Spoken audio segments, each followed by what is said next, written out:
Hello students, welcome back to my channel Shubham lecturer. Student, इस video में हम start करेंगे क्लास 12 केमिस्ट्री के चैप्टर 1 को, जिसका नाम है ठोस अवस्था। देखिए, बहुत सारे स्टूडेंट कमेंट कर रहे थे कि सर 12th केमिस्ट्री की क्लासेस कब चलेंगी, तो आज से हम स्टार्ट करने जा रहे हैं 12th केमिस्ट्री की क्लासेस। ठीक है, तो सबसे पहले हम 12th केमिस्ट्री के फर्स्ट चैप्टर को पढ़ेंगे, जिसका नाम है ठोस अवस्था। इसे हम इंग्लिश में कहते हैं सॉलिड स्टेट। ठीक है, तो ठोस अवस्था चैप्टर का नाम है। तो सबसे पहले हमें जानना होगा कि ठोस अवस्था क्या होती है या ठोस क्या होते हैं। ठीक है, तो इसको जानने से पहले एक बहुत ही बेसिक चीज हम जान लेते हैं। देखिए, सबसे पहले आपको यह पता होना चाहिए कि द्रव्य या पदार्थ क्या होता है। ठीक है, तो आप लोग यहां पर समझेंगे पदार्थ या द्रव्य। ठीक है, पदार्थ या द्रव्य। तो आप लोग इसका डेफिनेशन लिख सकते हैं कि प्रत्येक वह वस्तु जिसमें द्रव्यमान होता है और वह स्थान घेरती है, वो द्रव्य कहलाती है या पदार्थ कहलाती है। ठीक है, तो इसका डेफिनेशन आप लोग लिख सकते हैं। देखिए, ये बेसिक चीज है, इसकी कोई ज्यादा जरूरत नहीं है, लेकिन आपको जानना चाहिए। ठीक है, तो मैं लिख देता हूं यहां पर, प्रत्येक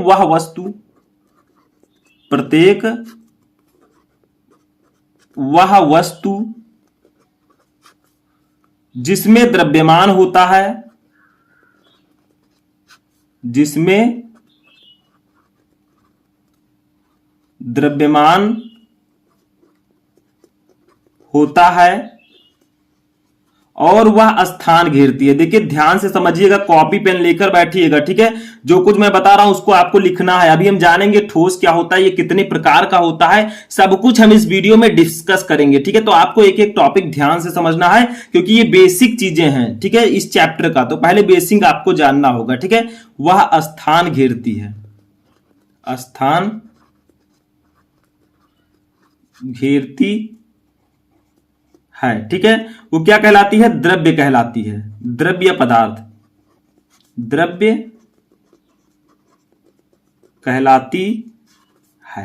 ठीक है, तो ये डेफिनेशन हो गया पदार्थ या द्रव्य का। अब देखिए, द्रव्य की 3 अवस्थाएं होती हैं। द्रव्य की जो है 3 अवस्थाएं होती हैं। सबसे पहला आपका है ठोस, जो चैप्टर आपका है ठोस अवस्था, वो इसी से रिलेटेड है। ठीक है, ठोस अवस्था। दूसरा आपका है द्रव, सभी को पता होगा। तीसरा है गैस। ठीक है, और एक अवस्था और इसमें ऐड हुआ है, जो कि है प्लाज्मा, यानी कि आप 4 अवस्था कह सकते हैं। ठीक है, प्लाज्मा। ठीक है, तो ठोस, द्रव, गैस एवं प्लाज्मा। यहां पर थोड़ी थोड़ी जान लेते हैं। देखिए, ठोस क्या होता है? ठोस का आकार व आयतन दोनों निश्चित होता है। द्रव्य क्या होता है? द्रव्य का आयतन निश्चित होता है, लेकिन आकार निश्चित नहीं होता। किसी भी बर्तन में हम द्रव्य को रख दें, वो उसका आकार ले लेगा। जैसे हम दूध को लोटे में रख दें तो लोटे का आकार ले लेगा, उसको भगोने में रख दें तो भगोने का आकार ले लेगा। यानी कि इसका आकार जो है निश्चित नहीं होता, आयतन निश्चित होता है। अभी सब कुछ हम समझेंगे। गैस क्या है? गैस का आयतन व आकार दोनों अनिश्चित होता है, यानी कि इसका आयतन और आकार दोनों निश्चित नहीं होता। ठीक है, और प्लाज्मा क्या होता है? यह आंशिक रूप से आयनीकृत गैस है। ठीक है, तो ये समझ में आया। थोड़ा सा बेसिक चीजें थी जो मैं आपको समझाना चाहता था। अब समझते हैं हम ठोस अवस्था। सबसे पहला टॉपिक हमारा है ठोस अवस्था। ठीक है, तो ये क्या है? देखिए, द्रव्य की वह अवस्था जिसमें अवयवी कण प्रबल अंतरा अणु बलों द्वारा जालक में संवृत संकुलित रहते हैं तथा इस कारण गति करने में असमर्थ रहते हैं, ठोस अवस्था कहलाती है। यानी कि द्रव्य की वह अवस्था, देखिए मैंने कहा ठोस जो है ये द्रव्य की एक अवस्था है। ठीक है, तो द्रव्य की वह अवस्था जिसमें अवयवी कण प्रबल अंतरा आणविक बलों द्वारा जालक में संवृत संकुलित रहते हैं, यानी कि बंधे रहते हैं तथा इस कारण गति करने में असमर्थ होते हैं, ठोस अवस्था कहलाती है। ठीक है, अब देखिए, अवयवी कण मैंने नाम लिया, तो देखिए यहां पर एक चीज समझिए। जैसे मान लीजिए, यहां पर क्या बताया मैंने? जालक में संवृत संकुलित रहते हैं। ठीक है, ये देखिए, जैसे इसको ले लीजिए। ठीक है, तो देखिए इसमें जो अवयवी कण होंगी, ठीक है, ये ठोस, मान लीजिए कोई ठोस मैंने ले लिया है, तो इसमें जो अवयवी कण है इसको अवयवी कण कहेंगे, क्योंकि जो ठोस होता है बहुत सारे अवयवी कणों से मिलकर बना होता है। अब यह अवयवी कण जो है वो परमाणु, अणु, इलेक्ट्रॉन कुछ भी हो सकते हैं। तो ये जो अवयवी कण है ये एक दूसरे से जालक में संवृत संकुलित रहते हैं प्रबल अंतरा आणविक बलों द्वारा। ठीक है, अब ठोस में आप लोग बहुत सारे एग्जांपल, लोहा, तांबा, ये सब ठोस ही हैं। ठीक है, ठोस पदार्थ हैं। तो देखिए, द्रव्य की वह अवस्था जिसमें अवयवी कण, मान लीजिए एक ठोस पदार्थ है, इसके अंदर जो अवयवी कण है इसको हम नाम दे देंगे अवयवी कण। ठीक है, अवयवी कण, ठीक है। तो ये जो अवयवी कण होते हैं ये जालक में प्रबल अंतरा आणविक बलों द्वारा जालक में समृद्ध संकुलित रहते हैं। यानी कि ये जो अवयवी कण है ये एक दूसरे देखिए बंधे हुए हैं, ठीक है, जालक में।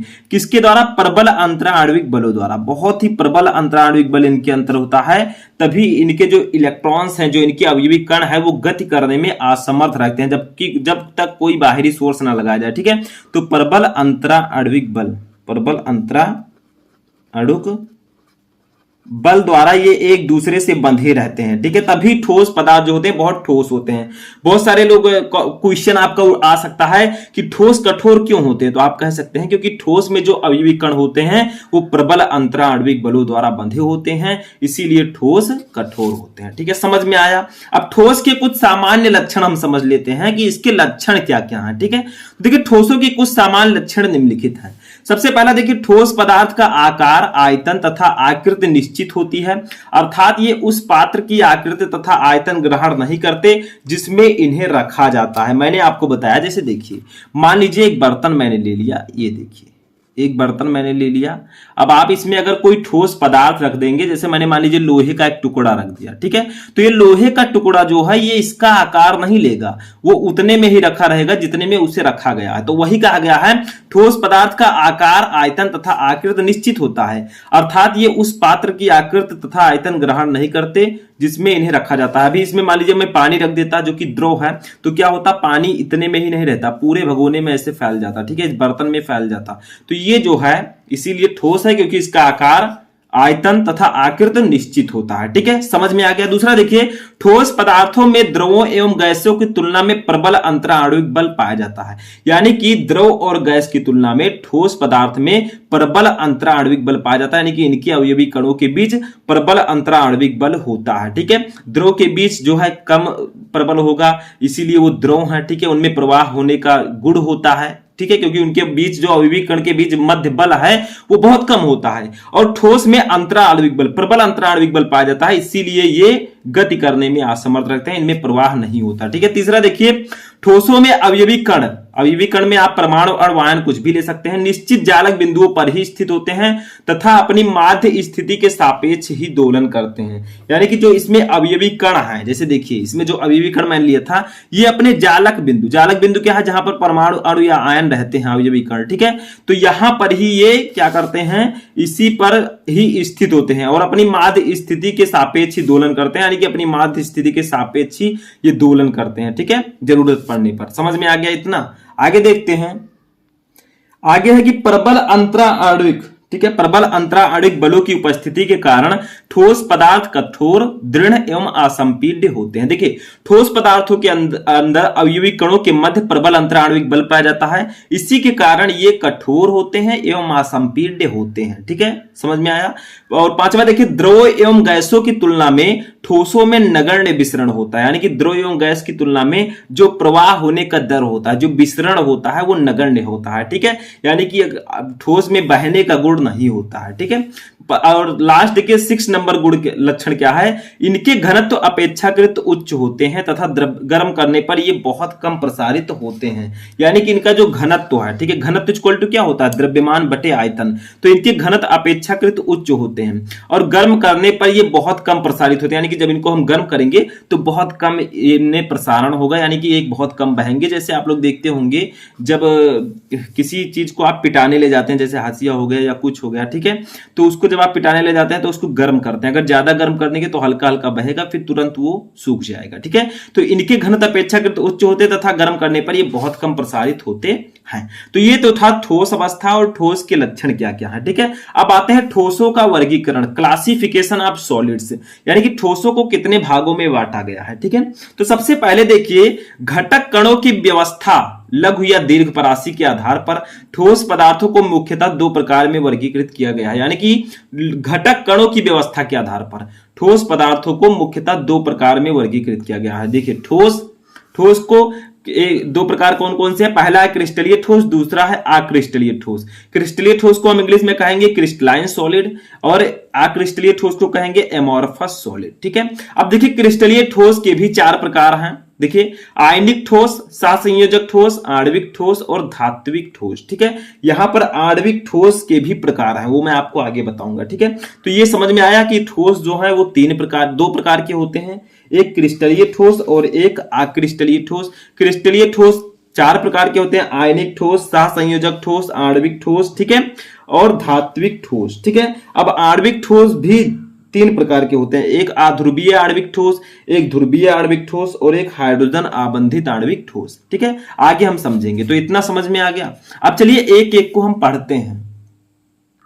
तो देखिए सबसे पहले हम समझते हैं क्रिस्टलीय ठोस को। क्रिस्टलीय ठोस क्या होता है? ठीक है, तो यहां पर समझिए, वह ठोस जिसमें अवयवी कण, अणु, परमाणु अथवा आयन एक निश्चित क्रम में व्यवस्थित रहते हैं, क्रिस्टलीय ठोस कहलाते हैं। यानी कि वह ठोस जिसमें अवयवी कण जो है, अणु, परमाणु और आयन एक निश्चित क्रम में व्यवस्थित होते हैं, ठीक है, वो क्रिस्टलीय ठोस कहलाते हैं। ठीक है, देखिए क्रिस्टलीय ठोसों में कणों की दीर्घ परासी व्यवस्था होती है, यानी कि इनमें कणों की जो व्यवस्था होती है वो दीर्घ परासी होती है, एक सीरियल वाइज उनकी व्यवस्था होती है। ठीक है, इसका ज्यामितीय अभिविन्यास निश्चित होता है, यानी कि जो इसका ज्यामितीय अभिविन्यास है वो निश्चित होता है। जैसे देखिए यहां पर एक चित्र मैंने बनाया है, देखिए इसमें अवयवी कण है। ठीक है, जो अवयवी कण है देखिए इनकी एक निश्चित व्यवस्था, इनमें दीर्घ परास व्यवस्था, यानी कि ऐसे एक सीरियल से गए, इनमें ऐसी व्यवस्था होती है। ठीक है, ये क्रिस्टलीय ठोस है। देखिए इसका ज्यामितीय अभिविन्यास निश्चित होता है, यानी कि पहले सीधे सीधे अवयवी कर गए, फिर इसके बाद ये वाली लाइन, फिर ये वाली लाइन, यानी कि एक निश्चित क्रम में ये व्यवस्थित होते हैं। ठीक है, इनमें अवयवी कण, तो ये होंगे आपके क्रिस्टलीय ठोस। ठीक है, अब क्रिस्टलीय ठोस के लक्षण समझ लेते हैं, फिर हम देखेंगे क्रिस्टलीय ठोस के बाद अक्रिस्टलीय ठोस। ठीक है, तो क्रिस्टलीय ठोसों की एक निश्चित आकृति होती है, यानी कि इनका एक निश्चित आकृति होता है। ठीक है, इनमें कणों की व्यवस्था दीर्घ परासी होती है, यानी कि इनमें जो कण है, अवयवी कण है, वो दीर्घ परासी व्यवस्था में होते हैं, एक सीरियल वाइज होते हैं। उसके बाद में क्रिस्टलीय ठोसों के गलनांक निश्चित होते हैं, यानी कि इसका जो गलनांक है, ठीक है, गलनांक क्या होता है? मेल्टिंग पॉइंट, जिस पर कोई वो जो है कोई भी पदार्थ उबलने लगे। ठीक है, कोई भी पदार्थ क्या करे? उबलने लगे। ठीक है, तो ये होता है गलनांक। तो क्रिस्टलीय ठोसों के गलनांक निश्चित होते हैं। ठीक है, समझ में आया। उसके बाद में देखिए क्रिस्टलीय ठोस को ही वास्तविक ठोस कहते हैं। अगर आपसे कोई पूछा जाए कि किस ठोस को वास्तविक ठोस के नाम से जाना जाता है, तो वो है क्रिस्टलीय ठोस। ठीक है, अब क्रिस्टलीय ठोस संपीड्य एवं कठोर होते हैं, यानी कि ये संपीड्य होते हैं और बहुत ज्यादा कठोर होते हैं। ठीक है, इनको पीटने पर ही ये दूसरी आकृति ग्रहण करेंगे। ठीक है, समझ में आया। तो ये इसके कुछ लक्षण है क्रिस्टलीय ठोसों के। आगे देखते हैं। अब देखिए हम देखते हैं क्रिस्टलीय ठोसों के उपयोग, यानी कि क्रिस्टलीय ठोस को कहां उपयोग किया जाता है। ठीक है, तो देखिए हीरा क्रिस्टलीय ठोस का सबसे अच्छा उदाहरण है, जिसका उपयोग आभूषण बनाने में किया जाता है। यानी कि जो आपने हीरा नाम सुना होगा, डायमंड। ठीक है, तो ये एक क्रिस्टलीय ठोस है। अभी हम आगे देखेंगे क्रिस्टलीय ठोस के प्रकार। जो सहसंयोजक ठोस होगा उसमें वो उस हीरा जो है एक सहसंयोजक ठोस है। ठीक है, जो कि क्रिस्टलीय ठोस का प्रकार है। देखिए क्वार्ट्ज का उपयोग कलाई तथा दीवार घड़ियों को बनाने में किया जाता है। तो ये 2 उपयोग हैं क्रिस्टलीय ठोस के। ठीक है, अब हम समझते हैं अक्रिस्टलीय ठोस। तो लगभग ये इसी का उल्टा होगा। वे ठोस जिनमें अवयवी कणों की कोई निश्चित एवं नियमित व्यवस्था नहीं होती है, अर्थात अवयवी कणों की लघु परासी व्यवस्था पाई जाती है, अक्रिस्टलीय ठोस कहलाते हैं। यानी कि इसमें देखिए कहीं एक अवयवी कण इधर है, कहीं यहां पर है, कहीं नीचे है, कहीं इधर है। ठीक है, ऐसे ऐसे अवयवी कण जो है एक अनिश्चित क्रम में व्यवस्थित है। ठीक है, एक निश्चित व्यवस्था नहीं है कि जहां पर ये अवयवी कण ऐसे लाइन से व्यवस्थित हों। इनमें लघु परास व्यवस्था पाई जाती है। ऐसे भी क्वेश्चन आ सकता है कि किस ठोस में दीर्घ परास व्यवस्था पाई जाती है, तो आप लोग कहेंगे क्रिस्टलीय ठोस। किसमें लघु परास? तो वो अक्रिस्टलीय ठोस। ठीक है, तो ये अमोर्फस सॉलिड होगा, क्योंकि इसमें अवयवी कण की एक निश्चित व्यवस्था नहीं है। ठीक है, अनिश्चित व्यवस्था इसमें पाई जाती है। समझ में आया। इसके कुछ एग्जांपल समझ लेते हैं, जैसे कांच हो गया, रबड़ हो गया, प्लास्टिक हो गया, ये सब अक्रिस्टलीय ठोस हैं। ठीक है, ईटीसी। समझ में आया। तो ये सब अक्रिस्टलीय ठोस हैं, क्योंकि इनमें अवयवी कणों की एक निश्चित व्यवस्था नहीं पाई जाती है, इनमें लघु परास व्यवस्था होती है। ठीक है, चलिए आगे देखते हैं। अब देखिए आगे क्या है, अक्रिस्टलीय ठोसों के लक्षण। इसके लक्षण क्या क्या है? तो मैंने बताया अक्रिस्टलीय ठोसों की आकृति निश्चित नहीं होती है, यानी कि इनका आकृति निश्चित नहीं होता। इनमें अवयवी कण जो होते हैं वो एक निश्चित क्रम में व्यवस्थित नहीं होते हैं। इनमें कणों की व्यवस्था लघु परासी होती है।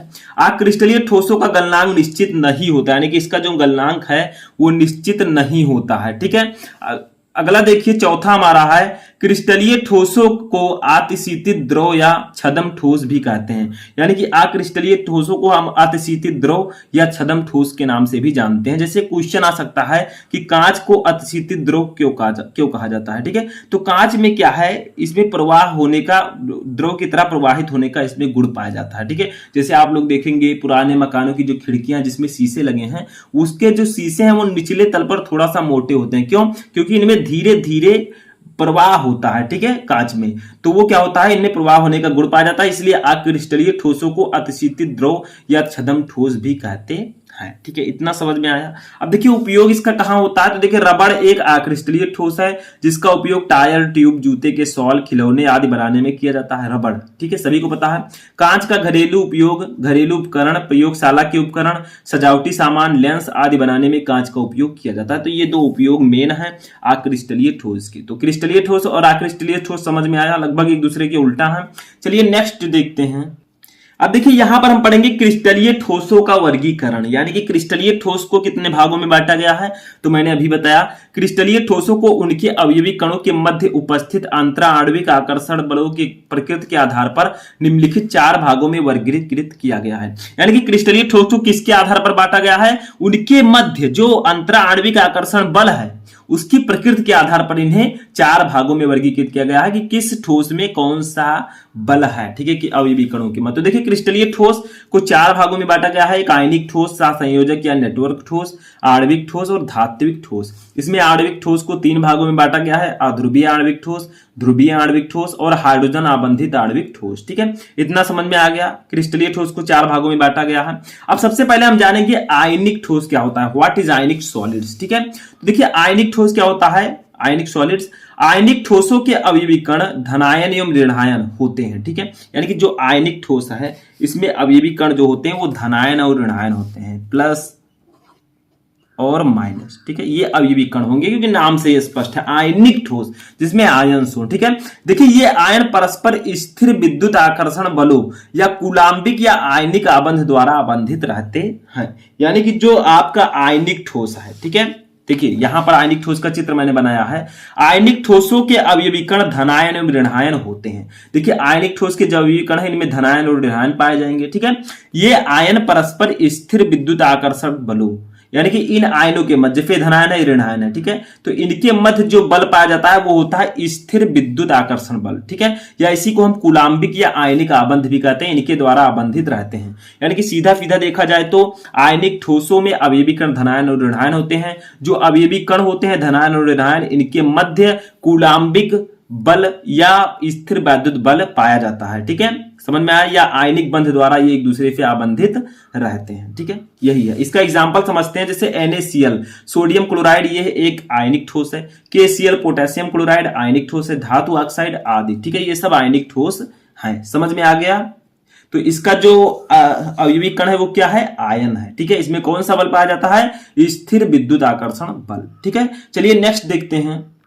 अब देखिए नेक्स्ट हमारा है सहसंयोजक ठोस, जिसे हम इंग्लिश में कहते हैं कोवैलेंट सॉलिड्स। ठीक है, ये क्या होते हैं, सहसंयोजक ठोसों में अवयवी कणों के मध्य सहसंयोजक आबंध पाया जाता है। देखिए इसके अवयवी कणों के मध्य सहसंयोजक आबंध पाया जाता है, जिसमें यह एक त्रिविम जालक का निर्माण करते हैं जो पूर्ण क्रिस्टल में विस्तारित रहता है तथा जिसके कारण अवयवी कण प्रबलता के साथ आबंधित रहते हैं। यानी कि सहसंयोजक ठोस के अवयवी कण जो है वो परमाणु होते हैं। ठीक है, देखिए परमाणु, इनके मध्य सहसंयोजक आबंध पाया जाता है। ये लाइन बहुत ही इंपॉर्टेंट है, इसको याद रखिएगा, जिससे यह एक त्रिविम जालक का निर्माण करते हैं। जब इसमें अवयवी कण के मध्य सहसंयोजक आबंध पाया जाएगा तो ये एक त्रिविम जालक का निर्माण करेंगे जो पूर्ण क्रिस्टल में विस्तारित रहता है तथा जिसके कारण अवयवी कण प्रबलता के साथ आबंधित रहते हैं। इसका एग्जांपल है हीरा, सिलिकॉन, कार्बाइड, ग्रेफाइट आदि। देखिए साइड में आपको यहां पर दिख रहा होगा चित्र, ठीक है, हीरा का, ठीक है, और ग्रेफाइट का। तो ये हीरा, सिलिकॉन, कार्बाइड, ग्रेफाइट ये सहसंयोजक ठोस हैं। समझ में आ गया। अब चलिए नेक्स्ट देखते हैं। अब देखिए थर्ड हमारा है आणविक ठोस, जिसे हम इंग्लिश में कहते हैं मॉलिक्यूलर सॉलिड्स। ठीक है, ये क्या होते हैं, तो ऐसे ठोस जिसमें अवयवी कण अणु होते हैं, आणविक ठोस कहलाते हैं। ठीक है, यानी कि आणविक ठोस ऐसे ठोस होते हैं जिसमें अवयवी कण जो होते हैं वो अणु होते हैं। ठीक है, इनमें देखिए ये जैसे आपके अणु हैं, ये सब अणु की मैंने चित्र बनाया है। ठीक है, अब आणविक ठोस के प्रकार देखिए, फर्स्ट है अध्रुवीय आणविक ठोस। ठीक है, इसका एग्जांपल है ArCCl4 carbon tetrachloride, hydrogen iodine, carbon dioxide, ठीक है, आर्गन, तो ये सब होंगे अध्रुवीय आणविक ठोस। ध्रुवीय आणविक ठोस में देखिए HCl hydrochloric acid, SO2 sulphur dioxide, ये ध्रुवीय आणविक ठोस है। ठीक है, यहां पर इसके बारे में कोई ज्यादा जानने की जरूरत नहीं है, आपको डेफिनेशन, आपको सिर्फ एग्जाम्पल जानना है। ठीक है, हाइड्रोजन आबंधित आणविक ठोस जैसे जल और अमोनिया H2O एंड NH3। ठीक है, तो ये होंगे अध्रुवीय आणविक ठोस। तो देखिए जो आणविक ठोस होते हैं इनमें कौन सा बल पाया जाता है, इनके अवयवी कणों के मध्य कौन सा बल पाया जाएगा, तो वो है दुर्बल वान डर वाल्स बल। ठीक है, यहां पर मैं लिख देता हूं, आप लोग समझ जाइएगा, दुर्बल वान डर वाल्स बल। ठीक है, वान डर वाल्स बल। ठीक है, समझ में आ गया। तो आणविक ठोस जो है इनके अवयवी कणों के मध्य दुर्बल वान डर वाल्स बल पाया जाता है। ठीक है, तो ये सब समझ में आ गया आपको, बहुत ज्यादा प्रबल बल ये नहीं है, तो इसीलिए इसका एग्जाम्पल है जल, अमोनिया। ठीक है, इन सब के बीच दुर्बल वान डर वाल्स बल पाया जाता है। चलिए अब नेक्स्ट देखते हैं। तो देखिए हमारा चौथा और लास्ट जो प्रकार है, ठीक है, क्रिस्टलीय ठोस का, वो है धात्विक ठोस, जिसे हम इंग्लिश में कहते हैं मेटालिक सॉलिड्स। ठीक है, ये क्या है, तो देखिए धात्विक ठोस धातु धनायन एवं उससे संलग्नित इलेक्ट्रॉनों का व्यवस्थित समूह है।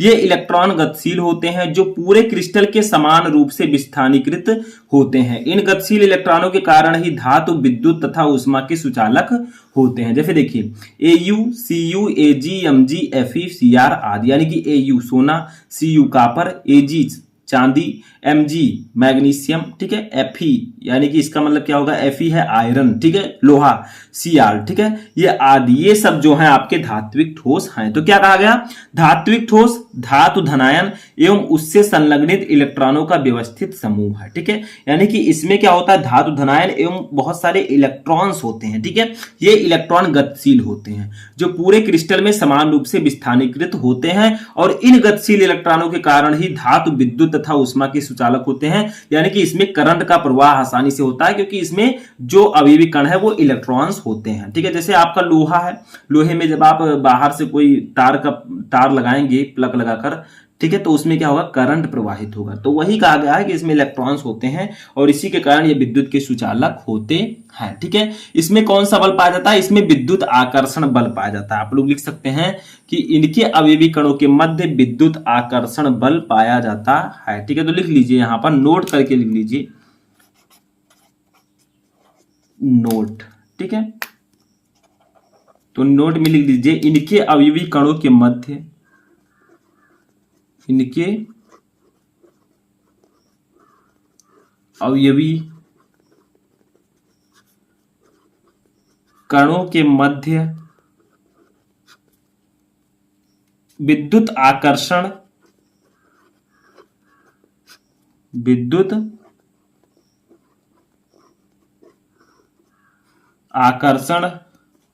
बल पाया जाता है,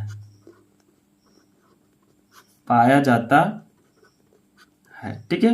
तो ये थे आपके क्रिस्टलीय ठोस के प्रकार। ठीक है, तो यहां पर मैंने आपको इस वीडियो में बताया कि ठोस क्या होता है, ठोस कितने प्रकार के होते हैं, क्रिस्टलीय ठोस कितने प्रकार का होता है। ठीक है, सब कुछ मैंने आपको इस वीडियो में बताया। आई होप कि आपको ये सभी चीजें समझ में आ चुकी होंगी। ठीक है, अब हम क्या मिलेंगे एक नेक्स्ट वीडियो में नेक्स्ट टॉपिक के साथ, जो इसका नेक्स्ट टॉपिक है। ठीक है, तब तक आप लोग अपनी तैयारी करते रहें।